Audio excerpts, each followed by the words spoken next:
Can you start by telling us your name and spelling it for us, please? My name is Tom Demgen, D-E-M-G-E-N. And Tom, what's your connection to Kent State?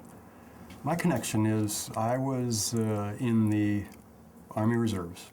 I had been a young war protester for many years, starting in Chicago.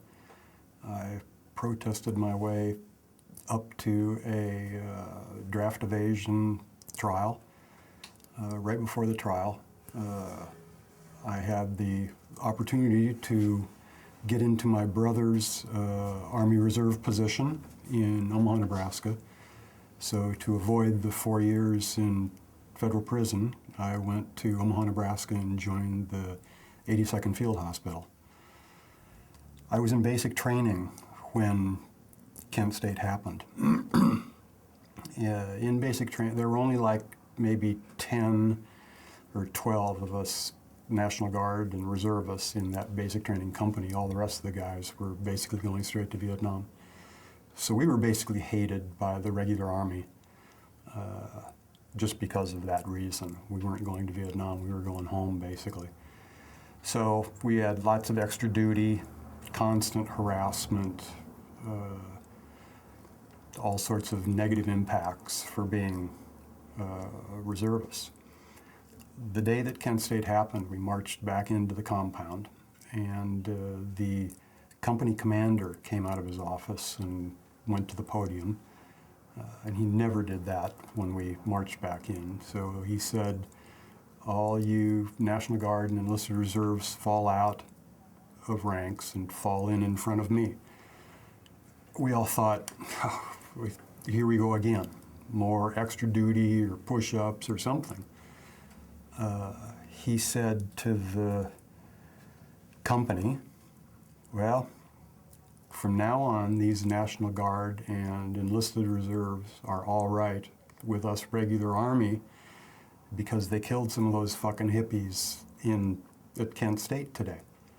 So he led the company in a hip-hip-hooray for us National Guard and enlisted reserves. It was, I stood there and thought, wow, just what a crazy thing.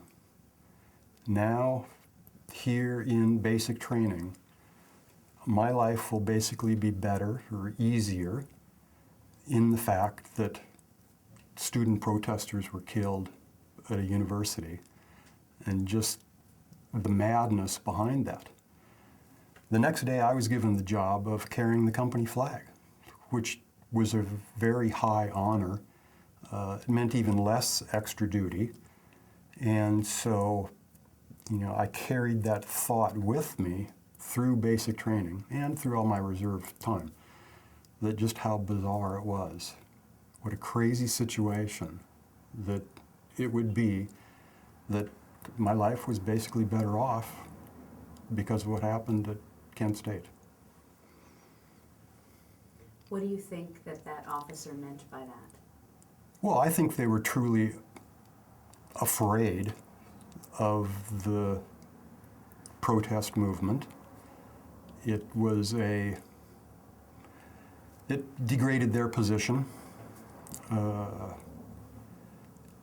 think he was truly pleased in behind the whole military madness of the day that it was a good thing and maybe would stop the protesting, or it was just crazy. And what did you and the other reservists in the National Guard think of what happened at Kent? Oh, I felt like some of my brothers and sisters had been killed. It was, most of us were basically anti-war. We were anti-war. It was very difficult to get into the National Guard and Reserves at that time because there were huge waiting lists of young men trying to avoid Vietnam. So we were all of us were appalled by the fact that, first of all, that National Guardsmen had shot students, and second of all, that we were somehow better people in the military mind because of that. Were you trained in crowd control?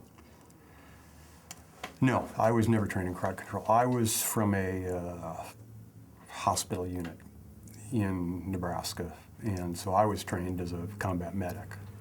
So I never had any of the crowd control or, I mean, I trained with the M16 and did all that throughout the training, but most of my training was more in a medical aspect.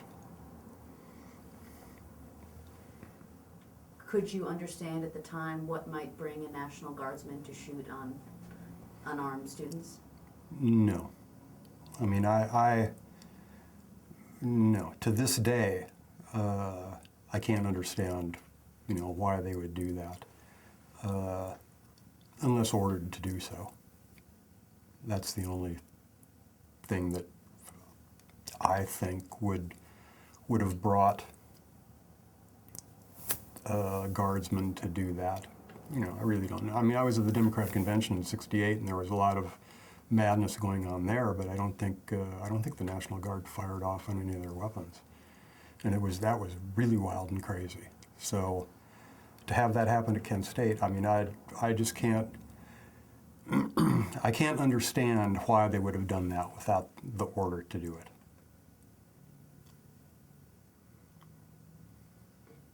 Can you speak a little more about the divide, the split in perspectives between the Army and anti-war protesters at that time, during that divided time in this country? Well, it was, in a way, it was us against them, protesters against the military-industrial complex. And so if they were a part of it, it was threatening to them. I mean, when I was up for the draft evasion prosecution, I went to my father and said, who was a decorated World War II veteran, and said, "Hey, Dad, I'm not going to go to Vietnam. I'm just not." And my father said, "Well, Vietnam is wrong, so I'll support you in any way I can." So not everybody, with the military background thought that Vietnam was a good thing, but the people that were embroiled in it in the time were very much into it and threatened by all the protests that was happening in the country.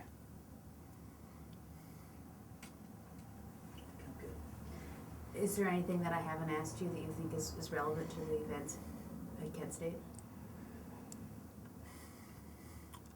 Well, no, nothing other than, just